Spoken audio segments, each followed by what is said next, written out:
सारे कस्टमर ने मुझे बहुत तंग करके रखा हुआ है। सारे के सारे फ्लैट्स लेते हैं मुझसे और एडवांस पे लेके चले जाते हैं और कहते हैं पेमेंट कल देंगे। इनका तो कल आने का नाम ही नहीं ले रहा।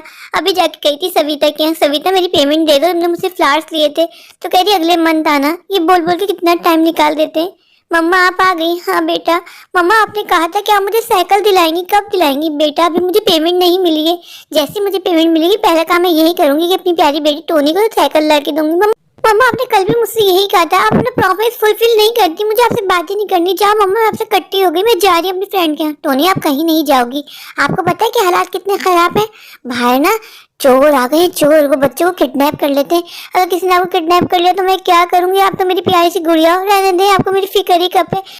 मम्मा आप मेरी कोई भी विश पूरी नहीं करती हैं। आपको पता है मेरी फ्रेंड है पिंकी, उसकी मम्मा ने उसको न्यू साइकिल दिलाई है।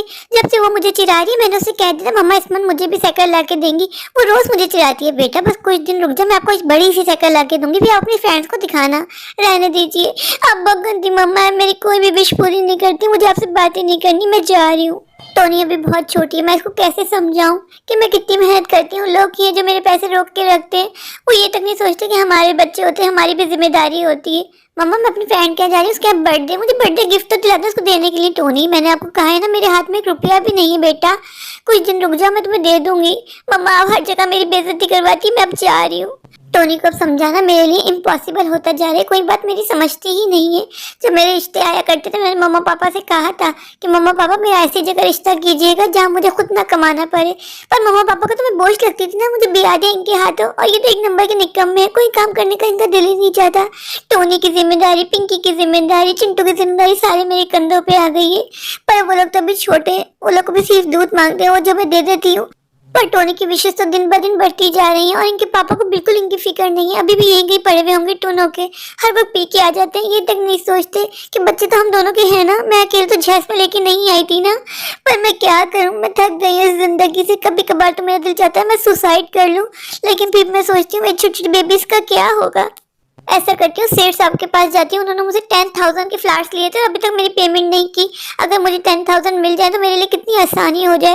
मैं टोनी को एक अच्छी सी साइकिल दिला दूँ, घर की ग्रोसरी करूँ, और ऊपर से सर्दी भी आ गई है। इन लोगों के लिए सर्दी के कपड़े भी बनाने, वरना मेरे बच्चे बीमार हो जाएंगे। सोचा था इस बार बच्चों के लिए गीजर लगवा लूंगी। गर्म पानी कर करके मैं थक जाती हूँ, पर मैं क्या करूँ, मेरे पैसे ही नहीं है। अब मैं किसी को उधार पे दूंगी ही नहीं फ्लैट्स। जिसको लेना है हाथ में पैसे दे और मेरे फ्लैट लेके जाए। मुझे उल्लू बना देते, मैं सीधी साधी जो ठहरी इन लोगों की बातों में आ जाती हूँ। पर अब से मैं उधार देना बंद कर दूंगी। टोनी के पापा को समझा समझा के थक गई कि आप भी भाई कोई काम कर लें, महंगाई बढ़ती जा रही है, उनको कुछ करना होता नहीं है। बस दोनों के कभी यहाँ पड़े रहते तो कभी वहाँ, मेरे बारे में बिल्कुल नहीं सोचते। मैं शादी से पहले कितनी अच्छी थी, जो सूट पहनती थी मुझ पर जचता था, पर इन जिम्मेदारियों ने मुझे वक्त से पहले बुढ़ा कर दिया। मैं करूँ तो क्या करूँ? माँ तुम मुझे छोड़ के क्यों चली गई? माँ अगर तुम होती तो मैं तुमसे अपने दिल का हाल तो बयां कर लेती, तुम्हारी गोद में सरक के रो लेती माँ। पर मेरे पास कोई भी नहीं है जिसको मैं अपने दिल का हाल बता सकूं। मेरी सारी फ्रेंड्स मुझसे दूर हो गई है माँ। माँ तुम जानती हो मेरी बेस्ट फ्रेंड सविता, उसका नसीब तो इतना अच्छा है माँ कि वो शादी करके लंदन चली गई और वहाँ खुश है माँ। और मेरा नसीब देखो माँ, मैं यहाँ सड़ रही हूँ, खुद कमा रही हूँ, खुद अपने बच्चों को देख रही हूँ, फिर भी मैं खुश नहीं हूँ माँ। मेरे साथ ऐसा क्यों हुआ माँ? मुझे आज तुम्हारी बहुत ज्यादा याद आ रही है माँ, प्लीज मुझे अपने पास बुला लो माँ। मैं जिंदगी से थक गई हूँ माँ, मैं करूँ तो क्या करूँ? फिर मैं सोचती हूँ अगर मुझे कुछ हो गया तो मेरे छोटे छोटे बच्चों का क्या होगा? इनका बाप तो इनको बिल्कुल नहीं देखता, जो कुछ करना है मुझे ही करना है। बस यही सोच के मैं जिए जा रही हूँ, करूँ तो क्या करूँ? बस ऊपर वाले ने जितनी जिंदगी लिखी है वो इज्जत के साथ गुजर जाए। और मुझे क्या चाहिए? बस अपने बच्चों की जिम्मेदारियां पूरी कर दूँ, फिर तो बस सुकून ही सुकून होगा मेरे पास। जो जिसके नसीब में लिखा होता है उसको ना उससे ज्यादा मिलता है ना कम। ये बात मुझे अब समझ में आ गई है माँ। दुनिया में हम आए हैं तो जीना ही पड़ेगा, जीना ही पड़ेगा। जीवन है अगर जहर तो पीना ही पड़ेगा, पीना ही पड़ेगा।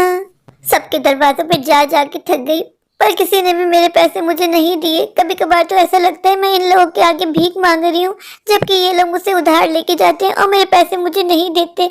अब से उधारी बंद, अब से फ्लैट मैं उसी को दूंगी जो मुझे पैसे हाथ में देगा। अब से उधारी नहीं करूंगी, उधारी दे दे के मेरा खुद ही नुकसान हो गया है।